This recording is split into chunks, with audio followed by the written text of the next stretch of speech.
Le 4 février, les États-Unis et Israël ont tenu une conférence de presse conjointe à Washington. Au cours de cette réunion, les dirigeants des deux pays se sont entretenus sur l'avenir du Moyen-Orient. Le président américain a fait une déclaration choquante, affirmant que les États-Unis aimeraient prendre le contrôle de la bande de Gaza, nettoyer la région et désamorcer les bombes non explosées et les mines terrestres. Trump a même déclaré que la bande de Gaza pourrait devenir, citation, une rivière du Moyen-Orient à l'avenir.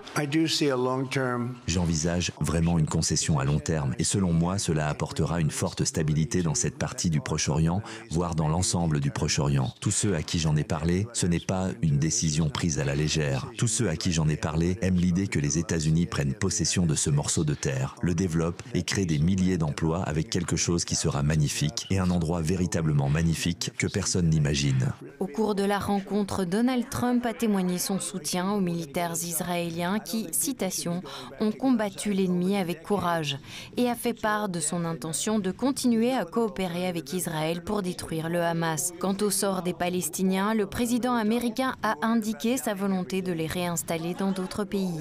Il a déclaré qu'il persuaderait l'Égypte et la Jordanie d'accepter plus de réfugiés palestiniens. Alors, à mon avis, la Jordanie et l'Égypte vont accepter les Palestiniens. Je sais qu'ils en ont parlé avec vous. Ils disent qu'ils n'accepteront pas. Moi, je dis qu'ils le feront. Et je pense que d'autres pays en accepteront aussi. À mon sens, Gaza est une sorte de chantier de démolition en ce moment. Si on regarde Gaza, il n'y a presque plus de bâtiments qui tiennent debout. Et pour ceux qui vont s'effondrer, on ne peut pas vivre à Gaza maintenant. Je suppose qu'on a besoin d'un autre emplacement. Je crois que ça doit être un site qui rendra les gens heureux. Le Premier ministre israélien Benjamin Netanyahou est le premier dirigeant étranger à avoir visité la Maison-Blanche depuis l'investiture de Trump. Bien entendu, Netanyahou a approuvé les projets pharaoniques du chef de l'État américain et l'a qualifié, citation, de plus grand ami qu'Israël ait jamais eu à la Maison-Blanche.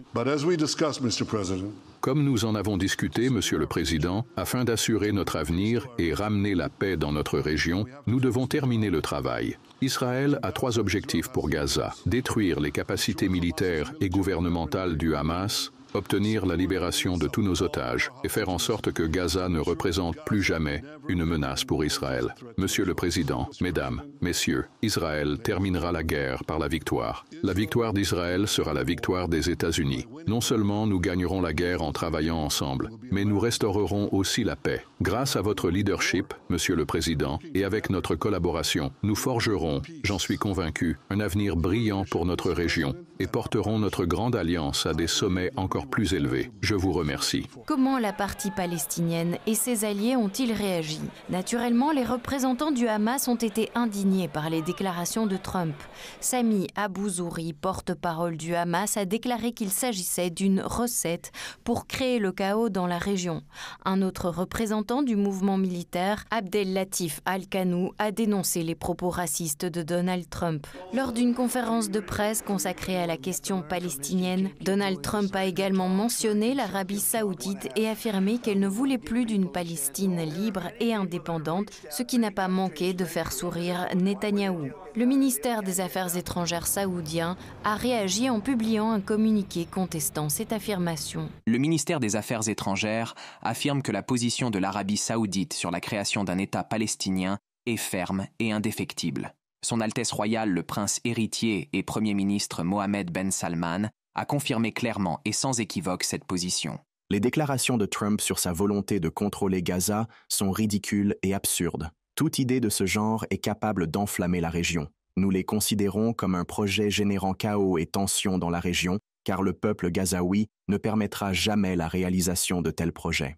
La réunion s'est terminée aussi vivement qu'elle n'avait commencé. Le Premier ministre israélien a offert à Trump un beeper doré. Une manière peut-être de rappeler au président américain l'opération israélienne de septembre 2024, au cours de laquelle des beepers ont explosé à travers le Liban, faisant des milliers de victimes non seulement parmi les membres du Hezbollah, mais aussi parmi les civils. Le président américain a quant à lui offert à Netanyahou une photo de leur portrait portant l'inscription « Habibi », un grand leader.